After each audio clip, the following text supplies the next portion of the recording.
Selamat siang semuanya, salam sejahtera bagi kita semua. Perkenalkan, nama saya Ega Gulianis Payung dengan NIM channel 19005. Pada kesempatan kali ini, saya akan menjelaskan materi tentang konsep pengakuan akuntansi pajak tentang investasi pada entitas anak dan properti investasi. Akuntansi pajak atas perolehan aset tetap. Aset tetap yang diperoleh dengan pembelian dalam bentuk siap pakai dicatat sejumlah harga beli ditambah dengan biaya-biaya yang terjadi pada saat perolehan atau konstruksi dan atau jika dapat diterapkan. Jumlah yang dapat diatribusikan ke aset pada saat pertama kali diakui sesuai dengan persyaratan tertentu dalam SAK ETAP dalam penjelasan pasal 10 Undang-Undang PPH nomor 36 tahun 2008. Harga perolehan atau harga penjualan dalam hal terjadi jual beli harta yang tidak dipengaruhi hubungan istimewa sebagaimana yang dimaksud dalam pasal 18 ayat 4 Undang-Undang PPH nomor 36 tahun 2008 adalah jumlah yang sesungguhnya dikeluarkan atau diterima. Sedangkan apabila terdapat hubungan istimewa adalah jumlah yang seharusnya dikeluarkan atau diterima.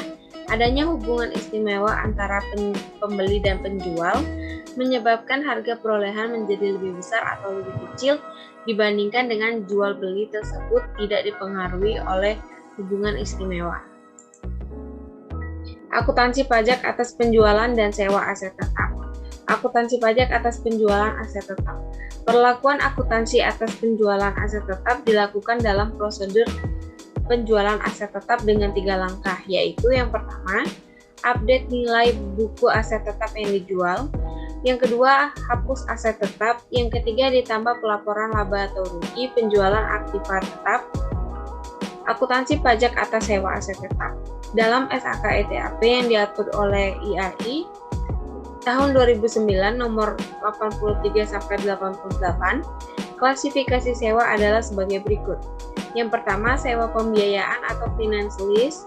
Yang kedua, sewa operasi atau operating lease. Yang ketiga, transaksi jual dan sewa beli atau sell dan lease back. Akuntansi pajak atas penyusutan aset tetap.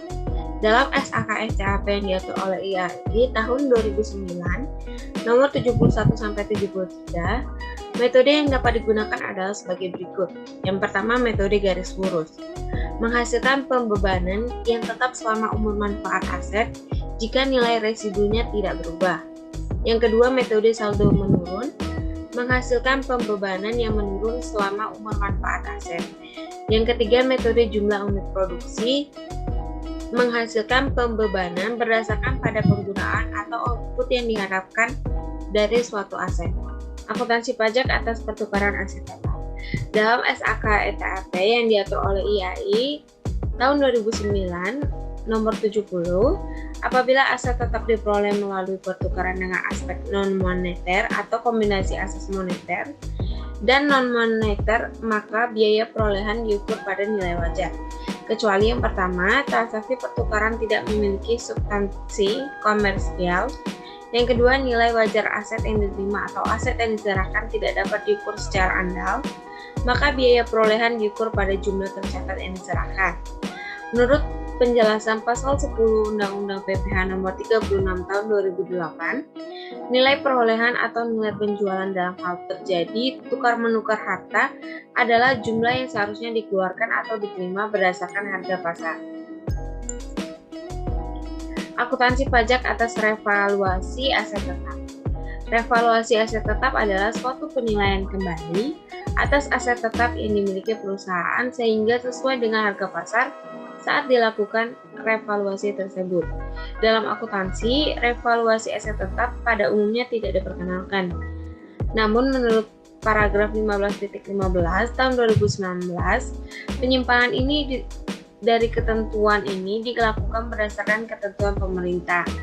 Dengan adanya wewenang dari pemerintah untuk mengatur penyimpangan dari konsep biaya perolehan, maka dikeluarkan peraturan mengenai penilaian kembali aset tetap melalui PMK garis 79 garing PMK titik 03 garing tahun 2008 tanggal 23 Mei 2008 yang menggantikan KMK garis 86 garing KMK titik 03 garing 2002 tanggal 28 November 2002. Baiklah, sekian dari penjelasan saya pada materi kali ini. Jika ada kekurangan atau kelebihan saya mohon maaf. Saya akhiri, terima kasih.